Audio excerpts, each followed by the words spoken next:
Agora nós vamos com uma das mesas mais importantes dessa edição do Flipócios, nós vamos falar sobre racismo na literatura. Nós teremos a participação de Sônia Rosa, Cristiane Sobral e Rodrigo França. E a mediação é de ninguém mais, ninguém menos do que Aline Aguiar, jornalista e apresentadora dos telejornais da TV Globo Minas. Aline? Ei, Helena, boa tarde para você, muito boa tarde a todos. Nossa, que alegria participar do Flipócios.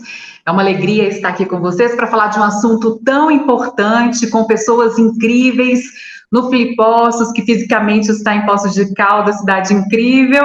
Eu sou mineira, né, aqui em Minas Gerais, mas que por causa da pandemia precisou se reinventar e aí expandiu. Agora várias pessoas podem acompanhar de qualquer lugar, isso é muito bom. A gente precisa muito celebrar a literatura e falar sobre o racismo na literatura. E para isso, nós temos aqui, como a Helena já disse, a Sônia Rosa, Cristiane Sobral e também o Rodrigo França. Vamos chamá-los, vamos formar essa nossa mesa para um bate-papo super legal na tarde de hoje. Vou apresentar cada um, mas vai ser uma apresentação bem sucinta, então vocês me perdoam, porque todos têm um currículo extenso, então se quiserem, por favor, vocês completem, tá bom? Então vou começar pela Sônia, tá aí, ó. A Sônia Rosa, ela é pedagoga, pós-graduada em África, Brasil, Laços e Diferenças, mestre em Relações étnico-raciais e escritora de literatura infantil negro-afetiva, com mais de 50 livros publicados. Sônia, muito boa tarde. Muito boa tarde. Uma alegria estar aqui nessa feira, nossa. Igualmente, vamos lá agora, a Cris está aí, Cristiane Sobral, é escritora, poeta, atriz e professora de teatro, mestre em artes e pesquisa, as estéticas nos teatros e literaturas de matrizes africanas e indígenas. Cristiane, muito boa tarde, prazer tê-la aqui. Gratidão, Aline, um prazer, Sônia, Rodrigo, grande oportunidade estar com vocês aqui. Prazer ancestral, essa nossa roda. Preciso dizer, Cristiane, que Pichain Elétrico está abrindo a minha dissertação de mestrado, que eu estou quase defendendo. Agora vamos lá, Rodrigo França, dramaturgo, ator, diretor, sociólogo e filósofo. Ele é o responsável pela dramaturgia e direção do espetáculo infanto-juvenil Pequeno Príncipe Preto, que discute os estereótipos associados à representação dos negros como heróis infantis. Muito boa tarde, prazer tê-lo aqui, Rodrigo. Boa tarde a todos, todas, todos. Boa tarde, Aline, Sônia, Cristiane, que honra. Que honra, obrigado. Que mesa, né, meus amigos? Que mesa. Então, vamos que vamos. Para começar, eu quero trazer já uma provocação, uma pesquisa que foi feita pelo Grupo de Estudos em Literatura Contemporânea da Universidade de Brasília. E essa pesquisa, ela diz que das obras publicadas entre 1965 e 2014, por 3 grandes editoras brasileiras, 70% foram escritas, essas obras, por homens. E desses 70% homens, 90% deles brancos, isso na perspectiva dos autores. Essa mesma pesquisa, ela diz que, com relação aos personagens, né, 60% dos livros eram protagonizados por homens, e desses 60%, homens brancos. Então, vamos lá, é claro que essa pesquisa é um recorte aí no tempo, feito nas 3 grandes editoras, mas a ausência do negro, nesse sentido, tanto a ausência na autoria quanto no protagonismo, a ausência de personagens, já revela o racismo na literatura? Quem quer começar? Posso começar.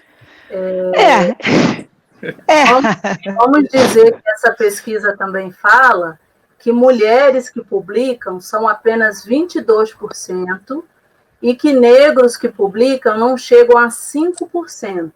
Então, acho bem interessante, Aline, que a gente possa começar essa nossa discussão com números, porque quanto à inexatidão, né, dessas questões, que algumas pessoas ainda acham que é tempo de refutar, né? Nós estamos aí com os números diante de nós. Quando fala dos homens, ela ainda fala que esses homens são sudestinos, que são brancos, né? E tudo isso não fala da ausência de negros na literatura brasileira, porque negros na literatura brasileira sempre estiveram presentes. Inclusive, a Academia Brasileira de Letras, o seu fundador é Machado de Assis. Cadernos Negros tem aí 43 anos, né? A antologia Cadernos Negros. A maioria dos autores não negros fala de nós, fala, ainda que de maneira estereotipada, desumanizada, né? Então, a gente precisa discutir que é uma das estratégias do racismo o apagamento, né, e a invisibilização, como é o caso agora de Carolina Maria de Jesus, autora que vendeu mais que Jorge Amado, e que ontem foi publicada uma notícia do seu ingresso como doutora honoris causa na universidade. Então, nós temos um rol de escritores enorme, ainda desconhecidos do grande público. Acho que isso, para a gente começar a nossa conversa, não somos nós que inventamos o racismo e também não estamos querendo enfiar racismo nenhum na literatura. Ele já está posto na fundação do Estado-Nação Brasil. Quer completar, Sônia? Rodrigo, por favor.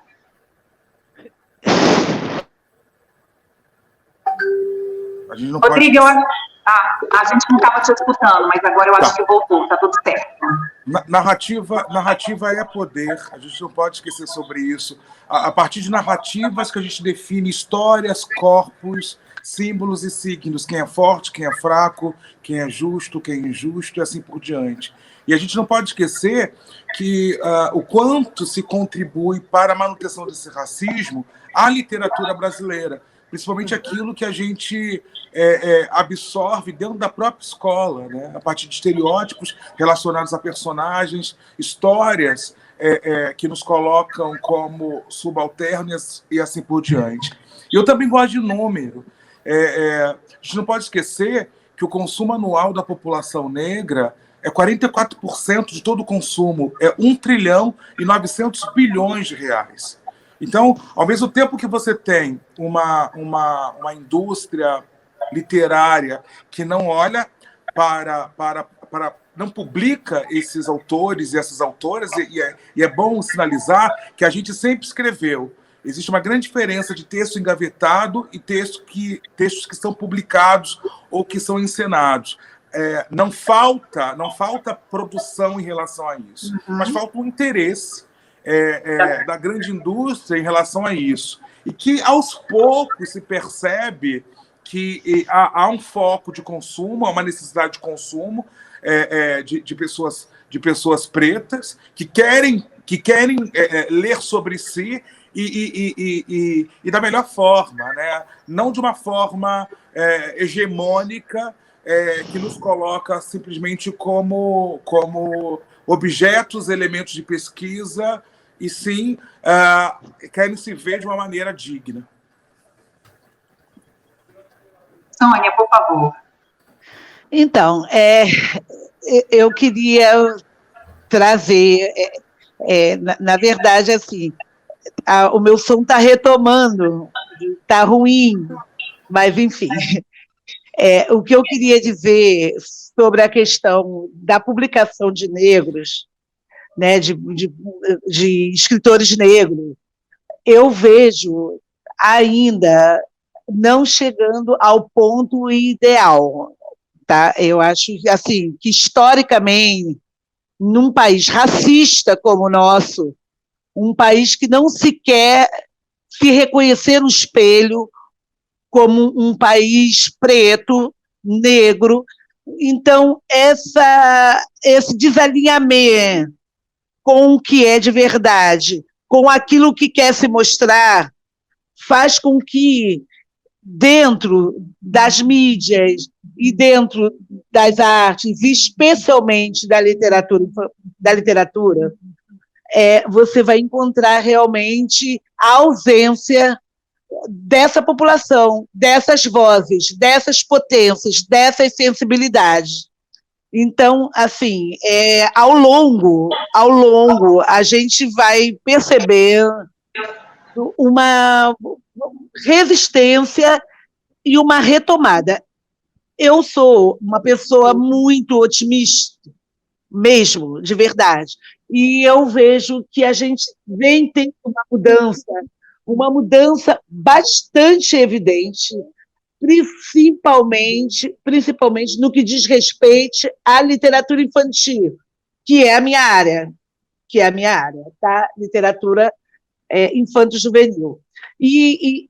Então, eu vejo, apesar dos números apontarem, e de forma bastante verdadeira, né, dessa ausência, desse descaso, desse silenciamento, dessa invisibilidade, que é, de fato, a reprodução, que é uma sociedade racista, onde o racismo é estrutural, naturalmente vai repercutir dentro das produções literárias. Mas, no campo da literatura infantil, propriamente dita, eu posso dizer que desde que a 10.639, que é uma lei, né, federal, que envolve todas as escolas brasileiras, as públicas e particulares, e que traz para dentro dos seus currículos a pauta da questão dos conhecimentos ligados à luta dos africanos,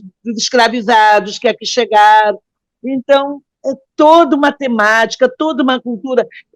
Essa obrigatoriedade, que é desde 2003, entendendo que a lei ainda é frágil, no entanto, ela existe, e tem muitos professores e muitas escolas que colocam a questão racial como pauta.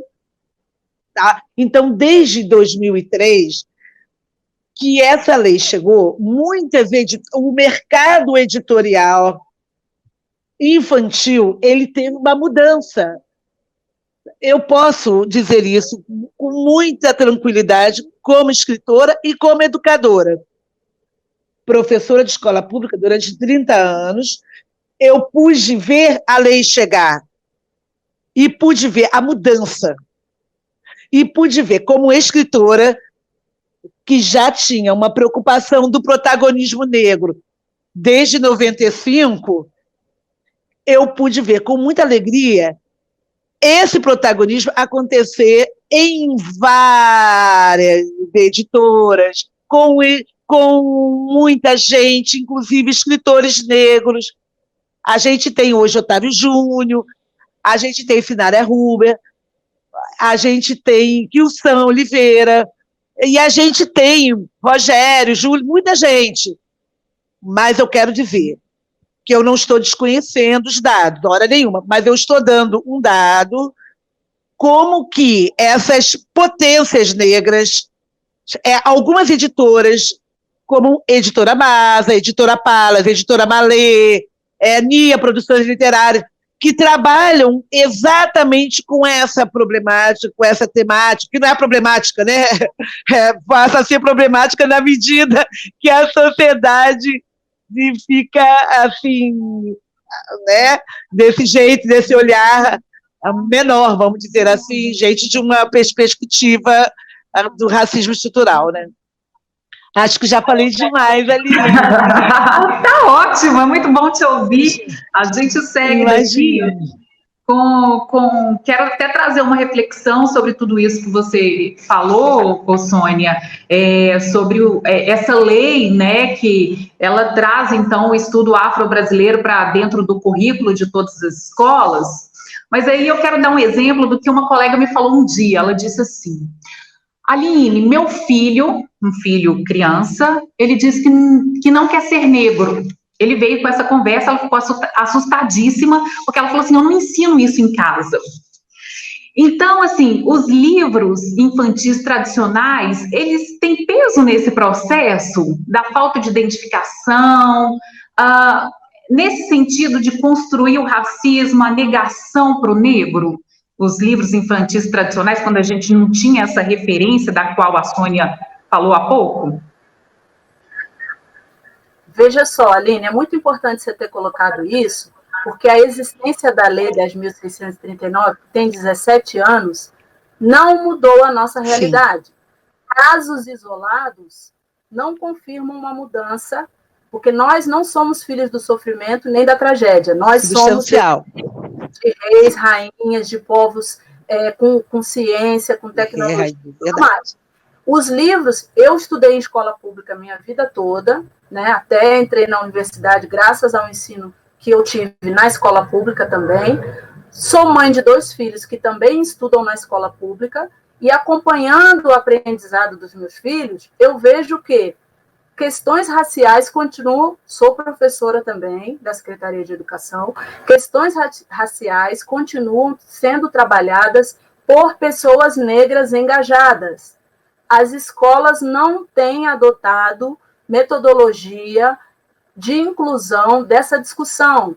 Os livros infantis sobre negritude que chegam nas escolas, a maioria não é escrita por autores negros. Inclusive, o mercado editorial se aproveita da lei para fazer chegar autores que muitas vezes são afroconvenientes ou oportunistas mesmo, e que pegam a discussão sobre a nossa negritude e fazem livros sobre essa temática, porque, de fato, nós temos essa lei.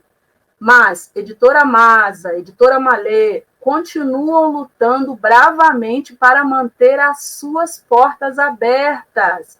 E isso há muito tempo, em que pese o fato de que nós somos mais de 200 milhões, né? Mais da metade, então nós somos mais de 100 milhões de brasileiros e brasileiras. Então, eu não posso pegar os meus êxitos individuais, no caso, eu tenho percebido uma mudança muito grande. Esse ano eu estou fazendo 20 anos que eu publiquei o meu primeiro livro. Não é pessimismo de modo algum, mas nós estamos na Flipossos, e aí eu peço que vocês que estão aí, pensem, quantos livros de autores negros vocês já leram durante a vida de vocês?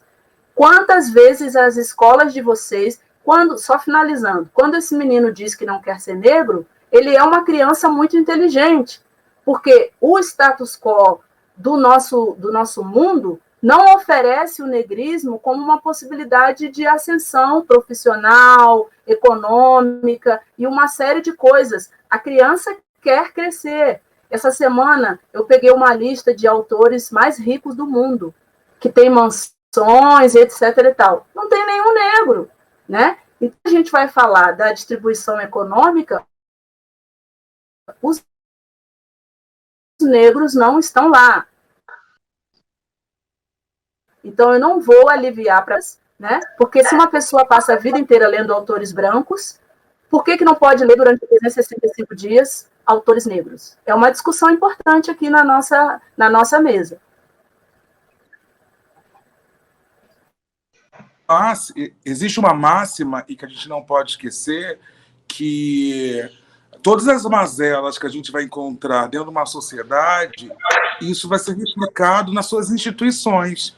Escola, né, mídia, o mercado. Né, a gente precisa entender que, e esse número não sai da minha cabeça, nós somos 56% da população brasileira.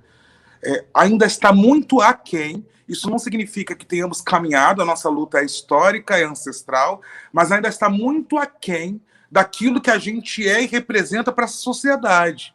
E aí, isso é de uma gravidade, e a escola, eu também sou professor, a escola em geral, não está preparada para lidar com essa problemática que é uma criança não se identificar como ela é.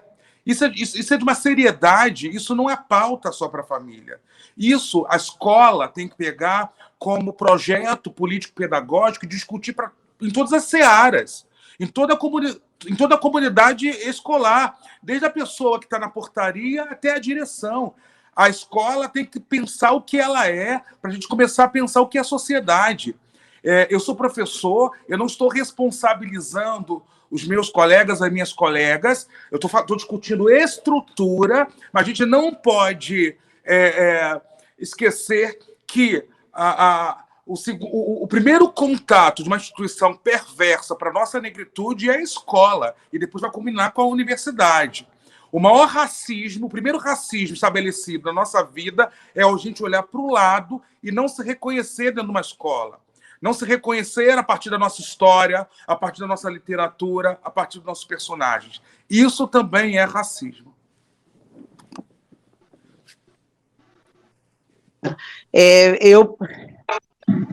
Sim. Então, eu penso que a questão da escola, a escola, ela é, de fato, infelizmente, o lugar onde a criança tem o primeiro contato direto com o racismo. Como professora e como escritora voltada para a criança, eu penso que todas as infâncias importam, todas as infâncias. Então, é preciso, eu continuo insistindo na questão da lei, porque eu acredito que a lei é a chave. Então, a gente precisa falar que os professores, que são meus colegas, que são pessoas que eu respeito muito, que precisam se apropriar para, através da lei, estudar cada vez mais, entender a questão do letramento racial, para que a sua criticidade relacionada à questão do próprio racismo fique muito atenta, para não permitir e não dar outros nomes, que o nome é racismo, e dar outros nomes em situações de conflitos dentro da escola. Né? Como a gente está numa feira, numa festa literária, eu penso assim, existem vários escritores negros hoje em editoras que estão produzindo, inclusive preocupado também com a questão do ilustrador negro, que a gente tem pouca gente no mercado hoje, tá? Hoje, 2020, mas a gente está... os escritores negros, eles estão se ampliando. A gente tem a Nia Produções Literárias, que é uma editora de uma mulher negra do Rio de Janeiro, que trabalha nessa linha, que está começando. A gente tem a editora Palas, que não é uma editora de uma mulher negra, mas é uma editora que publica questões ligadas à questão negra já há muitos anos. Temos a Masa, temos a Malê, então nós temos assim algumas outras editoras, naturalmente, que também publicam. Nem sempre essas publicações estão afinadas com aquilo que a gente está falando aqui. Isto é, a gente está falando das nossas histórias, a gente está falando da nossa força, da nossa ancestralidade, a gente está falando dos nossos heróis, a gente está falando de toda uma força para que a criança, ao entrar em contato com um livro, ela possa se ver retratada de forma positiva, que ela possa se ver representada, né? Que ela possa ter, de fato, um protagonismo. Né? Então, é isso que eu queria fazer, as pontuações. Naturalmente, essa questão ligada à lei e à efetivação da lei está muito longe do nosso desejo, concordo com a Cristiane, muito longe. No entanto, ela existe há 17 anos, e a presença dela já é um incômodo. Tá? É isso que eu queria dizer.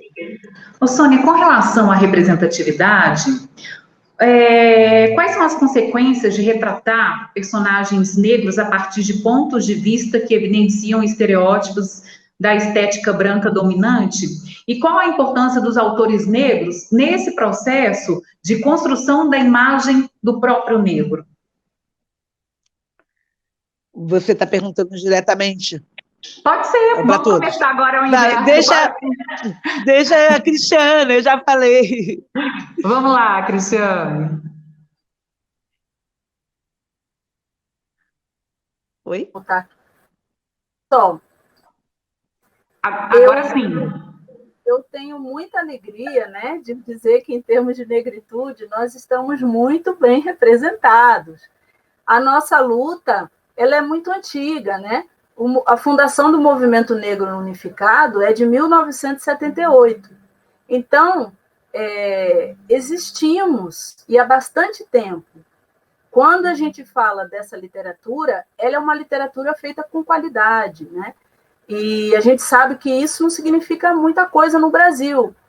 O livro na lista dos mais vendidos hoje, nós estamos numa feira, é importante dizer isso, é A Arte Sutil de Tocar o Foda-se, né? Então, é um livro da capa laranja, que outro dia, antes da pandemia, passando pelos aeroportos, toda a vida que eu entrava num quiosque daqueles de livros, estava aquele livro berrante lá na entrada. Então, o que eu espero é que nós tenhamos a pujança dessas editoras que lançam 9 mil, 10 mil, 15 mil exemplares na primeira edição, enquanto muitas vezes as editoras que nós temos, elas atuam obrigatoriamente nesse sistema de militância, porque não dá muito lucro, porque não conseguem... É como um peixinho dentro de um aquário onde está também o tubarão. Nós somos os peixinhos e continuaremos a nadar, mas a gente precisa mexer na estrutura desse aquário, né? Porque não é uma luta equânime.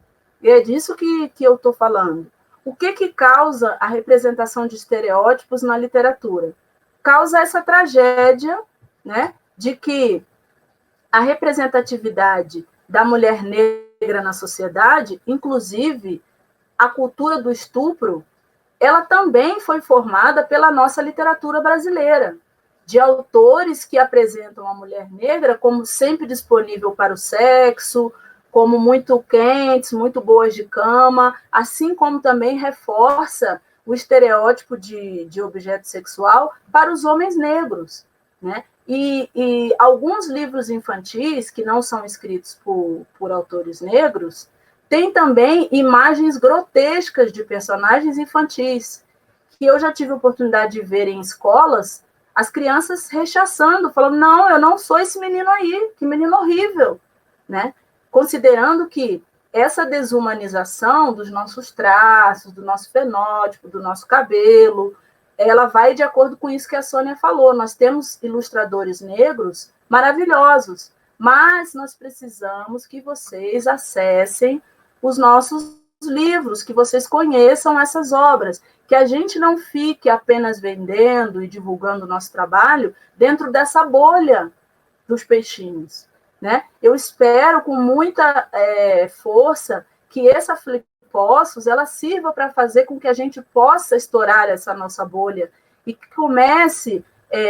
o que faz uma pessoa dizer que quer comprar um livro de um autor negro porque vai ajudar o autor? Né? Ninguém que compra esse livro que eu falei que está na lista dos mais vendidos fala isso, que foi comprar aquele livro porque quer ajudar. Ninguém compra livro para ajudar Paulo Coelho, né? Nem Carlos Drummond de Andrade, nem Clarice Lispector, que inclusive é um caso particular na nossa literatura, a foto que Clarice Lispector tem com Maria Carolina de Jesus no evento literário, onde a imprensa notifica que Carolina estava muito sem lugar, parecendo a empregada doméstica de Clarice. Então, isso não é invenção negra, nós estamos bem, obrigado, temos fortalecido a nossa autoestima há séculos. Somos matriarcas, estamos na fundação do planeta, mas nós não temos um megafone para furar essa bolha e chegar nesse mundo branco e dizer isso. Então, se esses estereótipos estão aí, é por isso que as pessoas ainda resistem em comprar os nossos livros, porque muitos ainda acreditam que nossas obras só falam sobre racismo, como se nós fôssemos inventar um sistema que já está posto.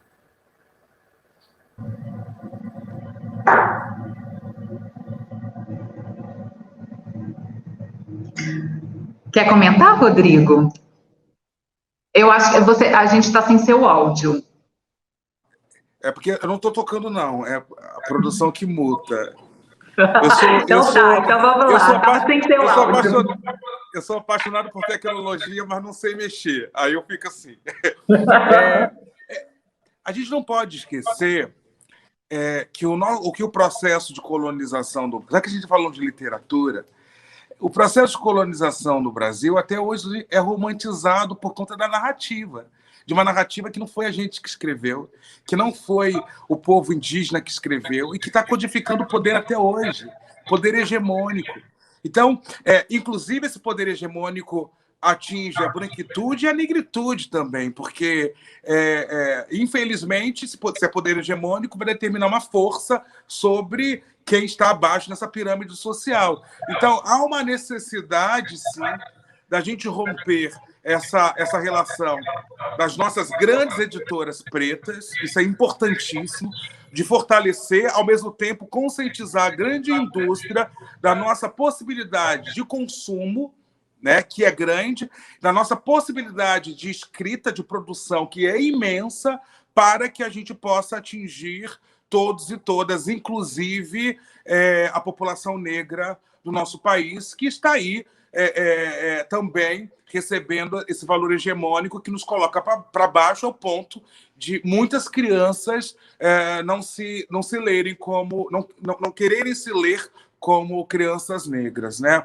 E aí é importante sinalizar, já que eu também sou da literatura infantil, existe um dado muito importante que a criança brasileira ela tem uma relação, entre aspas, igualitária na primeira infância, de 0 a 4 anos. A partir dos 5 anos, a criança negra, a menina negra, o menino negro, tem uma relação de especificidade.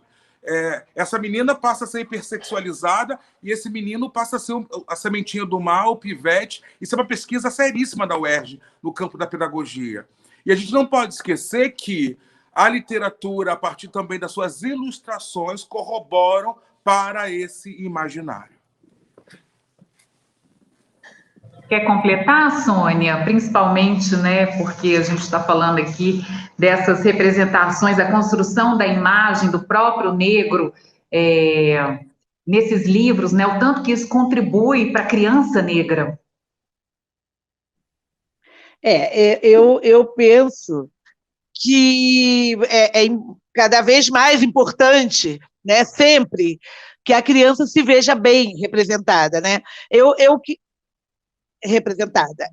Eu queria falar que foi falado, sem ser falado, que é um dos grandes malefícios para a nossa compreensão da nossa racialidade, é o mito da democracia racial, né, que foi um Casa Grande e Senzala, do seu Gilberto Freire, né, que é um escritor renomado, mas que apresentou para a gente uma coisa que não é verdadeira. Não existe essa harmonia.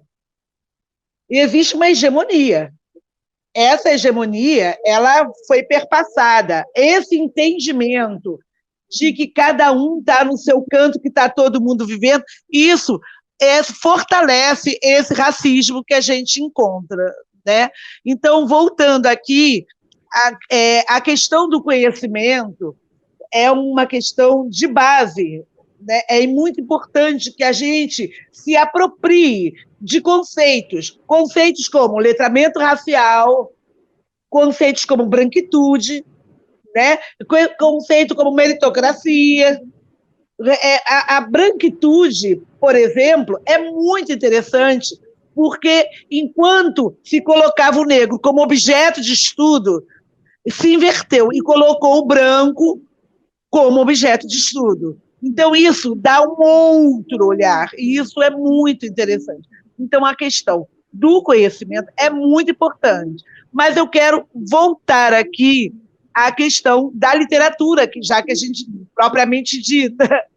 Então, eu tenho, ao longo, né, já que a gente está aqui, eu estou aqui como escritora, como educadora, né, como mestre em relações raciais, eu quero falar que, dentro da minha literatura, eu venho trazendo os heróis, eu venho trazendo outras histórias, eu venho trazendo histórias que eu ouvi quando criança, que eu vi, presenciei, vivenciei, como, por exemplo, Dona Brígida, da editora Palas, editora Masa, que tem o mesmo tom.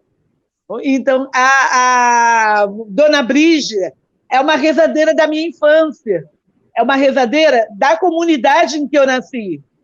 Então, a Dona Brígida, uma mulher que tinha um protagonismo dentro da minha favela.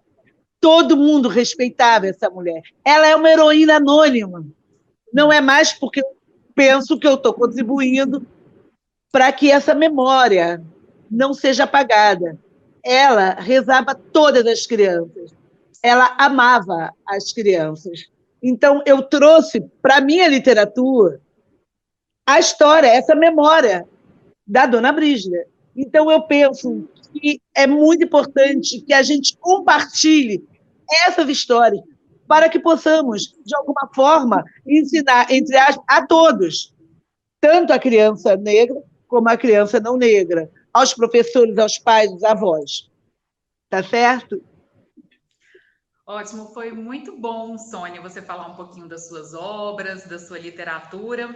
E aí eu vou fazer também uma pergunta pessoal para a Cristiane Sobral, né? Porque a gente sabe, ela aborda temas como feminilidade da mulher negra, corpo, sexualidade, infância, masculinidade, maternidade, enfim, violência de gênero, religiosidade de matrizes africanas, afetos, música, enfim. E como foi a experiência, então, Cristiane, de escrever um livro com a sua filha? Aí você vai me fazer chorar, porque essa experiência de matriarcar é uma das coisas mais bonitas que eu, considerando a beleza também na sua dureza, né? Lembrando da imagem do grito, para falar das contradições, não é uma beleza romantizada, claro, mas eu lembro que na época eu estava querendo escrever um livro infantil e a minha filha só tinha 7 anos. E ela me chamou e disse, mamãe, eu quero escrever o meu livro também. Esse aqui é o livrinho dela, Tainá, a Guardiã das Flores. E o que eu acho muito lindo aqui? Minha filha tem um transtorno auditivo.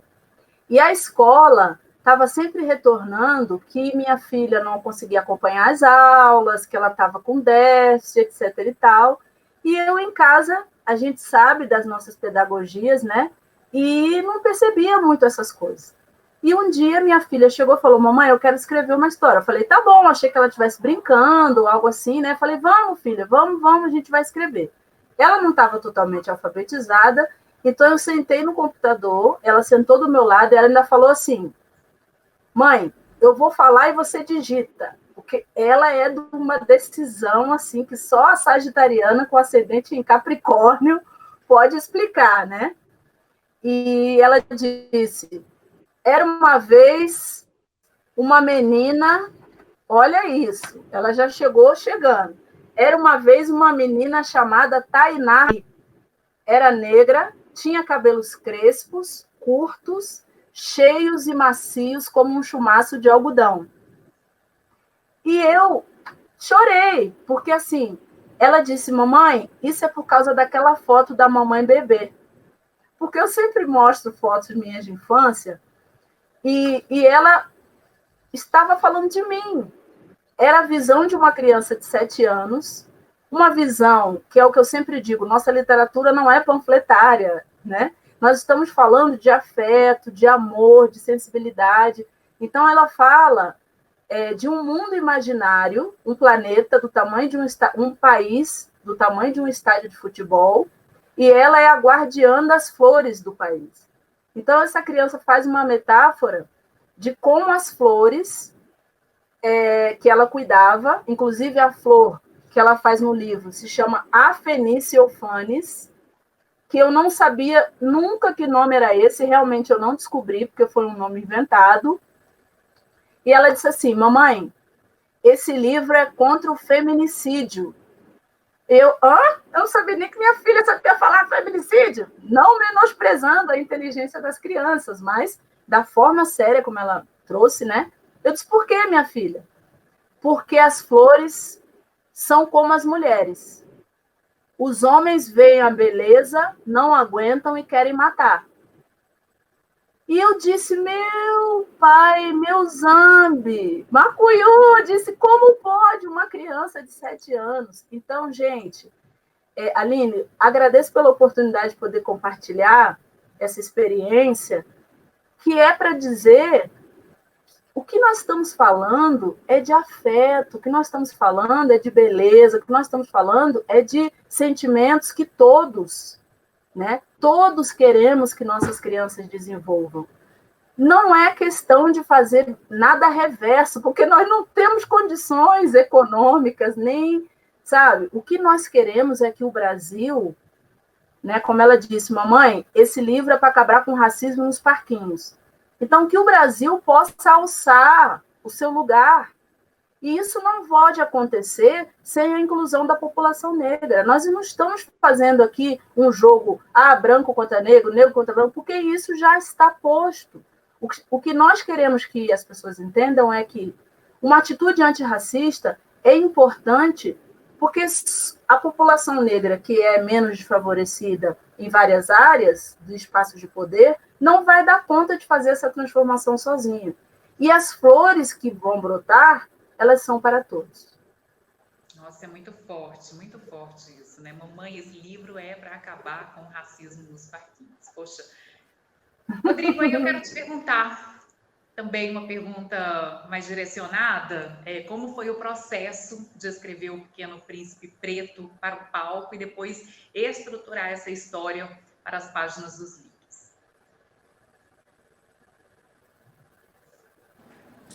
Vamos lá.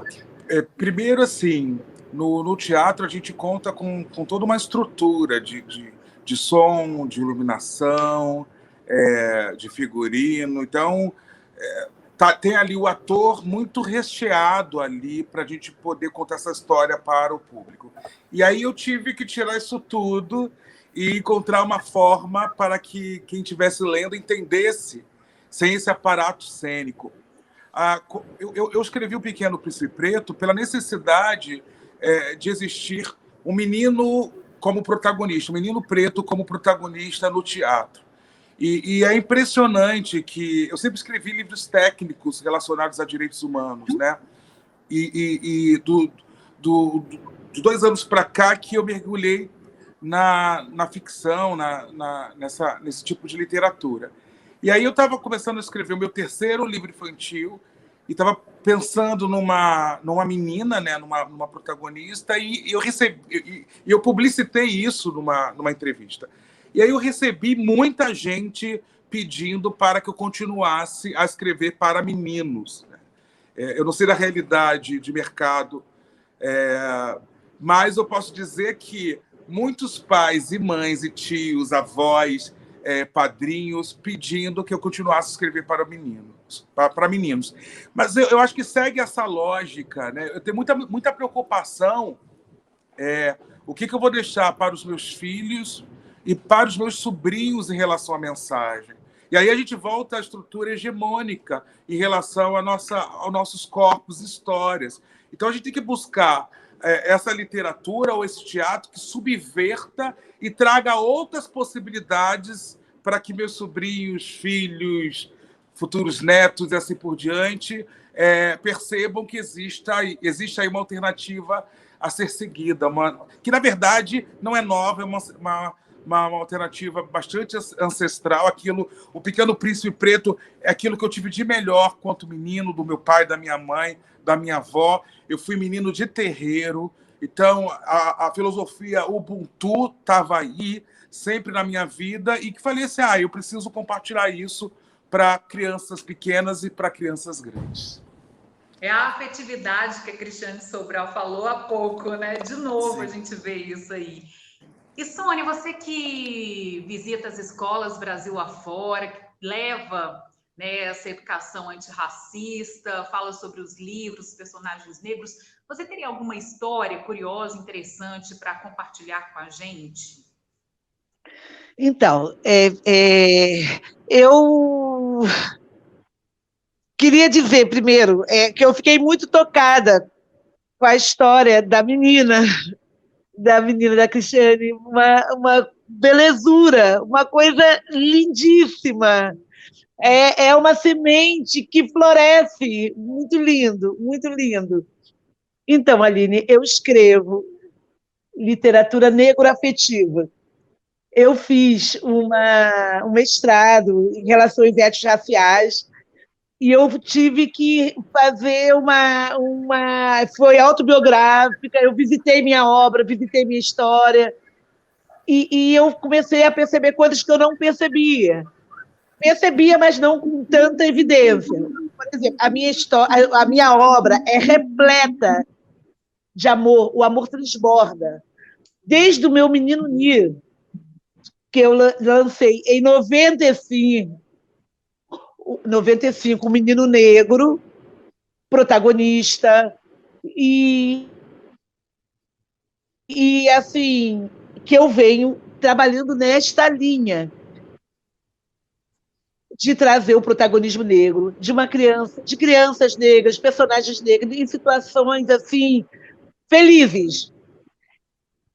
Então, eu poderia dizer para você que eu posso, nessa obra aqui, que é da Editora Projeto, que é lá do Sul, de uma experiência no Maranhão, em que eu fui visitar, em que eu fui, na verdade, inaugurar uma biblioteca dentro de uma escola em Santa Rita, a 80 quilômetros de São Luís, né?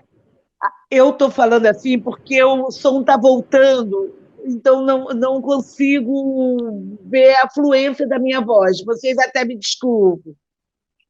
Bom, e então, nessa inauguração, foi apresentado um tambor de crioula de uma comunidade de Santa Rita, chamada Comunidade Fé em Deus, quilombola. E eu fiquei encantada, porque o tambor me fascina. E, ao final da inauguração, fomos todos lá para o terreiro, e eles prepararam um tambor para mim. Essa experiência, que foi uma experiência... Eu não fui fazer uma pesquisa do tambor de crioula. Eu não fui preparada para fazer um texto, muito pelo contrário. A vida vai pulsando. E, naquela minha experiência, nessa comunidade quilombola, eu tive a oportunidade de vivenciar esse amor, esse afeto, essa alegria do tambor, e também essa reverência à ancestralidade de matriz africana, né? Porque essa é uma dança ancestral. E eu cheguei em casa e fiz a história. Então, eu gostaria de falar sobre isso, porque tem essa marca ancestral, né? E foi um caminho muito singular, né? De tudo que eu até então já escrevi. Eu queria contar essa história, viu, Aline? Ai, que delícia, gente. Tudo com muito afeto, né? Com as lembranças, com o coração, com amor. É isso. Bom, nós temos 10 minutos finais. Esse tempo é de vocês, então eu queria que vocês falassem sobre o que vocês quiserem falar nesse tempo final, já, né, elaborando aí as nossas considerações finais. Passou muito rápido, olha só, teríamos aqui assunto para muito mais tempo. Mas aí a gente faz desse jeito, esse tempo é de vocês, vocês falam de que vocês quiserem falar.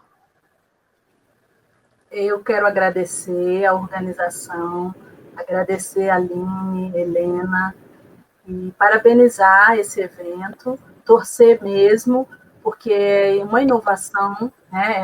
É um novo movimento nesse tempo virtual. Essa oportunidade de visibilizar nosso trabalho, ela é muito importante. Então, o maior movimento de racismo contra o racismo na literatura é essa nossa mesa, né? Eu tenho aqui Sônia, Rodrigo, pessoas que eu estimo, que eu admiro muito o trabalho, que eu recomendo que todos conheçam. Inclusive, Rodrigo, o primeiro livro que eu li, bem dizer, na vida foi O Pequeno Príncipe. E eu li O Pequeno Príncipe várias vezes. Então, quando eu comprei O Pequeno Príncipe seu, que eu dei de presente para os meus filhos, meu filho tem 11 anos, e eu digo que a minha criança, a criança da Cristiane, amou esse livro.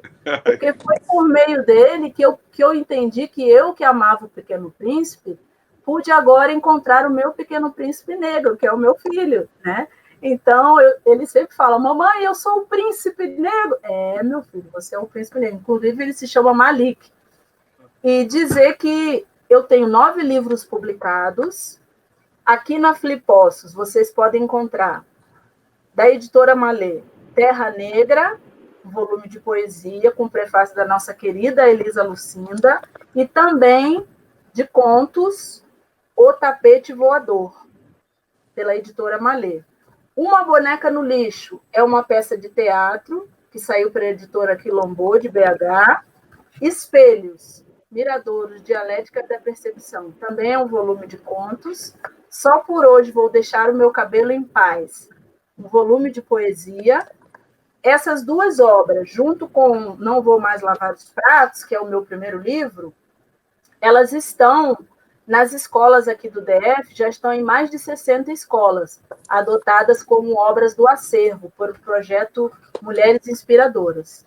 Tainá, Guardiã das Flores, que eu falei para vocês, da pequena Ayana, e eu estou agora publicando um livro com São Tomé e Príncipe, em português e crioulo, porque eu estou já há algum tempo pesquisando sobre línguas banto e vou começar a me arvorar aí a falar em português, onde o nosso crioulo está inserido. Quero falar com muito respeito ao coração de vocês, né? Que nós possamos receber a Mãe África como a base do sistema familiar da humanidade, nessa constelação sistêmica que muitos nomeiam, mas que vale a pena incluir os nossos e as nossas como partícipes dessa sagrada família. Um beijo para todos. Estou lá no Instagram, @CristianeSobralArtista. Espero vocês para a gente bater um papo. Foi uma honra estar aqui dividindo essa mesa com vocês. Muito obrigada, Cristiane. Muito legal ter você aqui. Rodrigo, a palavra é sua. Obrigado, Aline. Estou muito honrado. Cristiane, Sônia, muito obrigado. Vocês são referências. Quero agradecer também a editora Ediouro, através dos selos Nova Fronteira e Agir, pelo convite. Dizer que tem o Pequeno Príncipe Preto, com ilustração da Juliana Barbosa, que ainda está vendendo. Quero agradecer muito. Eu digo que eu não tenho fãs, né? Eu tenho militância, porque é lindo, porque essas mulheres negras, estou falando como regra, né? Presenteiam seus filhos, sobrinhos, netos e fazem questão de tirar foto e postar. Isso é a maior divulgação. Então, eu sou muito grato. Quero falar também do meu livro Confinamentos e Afins, pela Agir, que fala sobre esse racismo cotidiano, e agradecer. Muito obrigado pela essa feira linda. É de suma importância esse espaço para nós, escritores e escritoras, para que a gente possa aparecer e falar um pouco da nossa história, da nossa narrativa. Obrigado, Aline. Também agradeço, Rodrigo. Bom demais ter você aqui. Sônia. Então, palavras finais, agradeço, uma roda de conversa muitíssimo interessante com o Rodrigo, Cristiane, você, Aline, nos conduzindo tão bem. Muito obrigada, Gisele, pelo convite, estou muito feliz de estar aqui.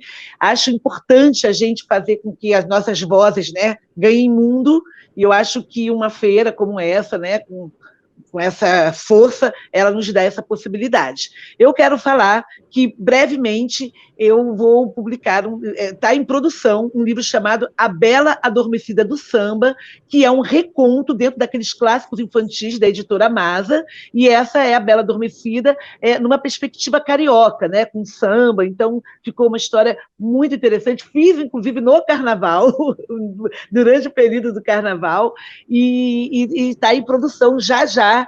Vocês terão esse livro da editora Masa, que é uma editora assim, muito potente e muito forte, né? Também tenho esse meu livro que acabou de sair, com bastante protagonismo negro, uma história para criança bem pequena, que é Enquanto o Almoço Não Fica Pronto, e a novidade que estou lançando nesse mês, ainda não tem uma data de uma live de lançamento, que é O Dragão do Mar, que é um herói negro do Ceará, né, que fez a greve dos jangadeiros. Eu continuo nessa linha da editora Palas, eu continuo nessa linha dos heróis, heroínas, tem a Esperança Garcia, que é uma heroína negra do Piauí, tem um Zumbi, que é nosso zumbi dos Palmares, e lembrando, né, que o dia 20 de novembro está chegando, e não é dia de celebração, é dia de consciência, porque é o dia em que o Zumbi dos Palmares, nosso grande guerreiro, nosso grande herói, foi assassinado. É importante que a gente reflita sobre tudo isso, entendendo que o Quilombo dos Palmares durou praticamente 100 anos, e que lá dentro nasceram pessoas livres, pessoas negras livres. Isso é muito interessante a gente saber, né? O quilombo, se a gente trouxer os estudos dos quilombos como espaço de resistência para dentro das escolas, a gente vai ter um grande progresso na percepção do que é o racismo, né? Então, mais uma vez, feliz por estar aqui e desejando que a gente estude bastante para que a gente não permita que nenhuma infância seja comprometida por causa de uma manifestação nefasta do racismo que, infelizmente, está entre nós. Muito obrigada e uma alegria estar aqui, e viva a literatura. E da minha parte, estou aí produzindo cada vez mais muitos e muitos livros com personagens negros. Muito obrigada. Muito obrigada. Queremos, claro, cada vez mais, né, Sônia? Muito, muito obrigada. E o que não falta aqui é sugestão de livro, né, para a família, para dar de presente. Muito bem, os livros estão apresentados.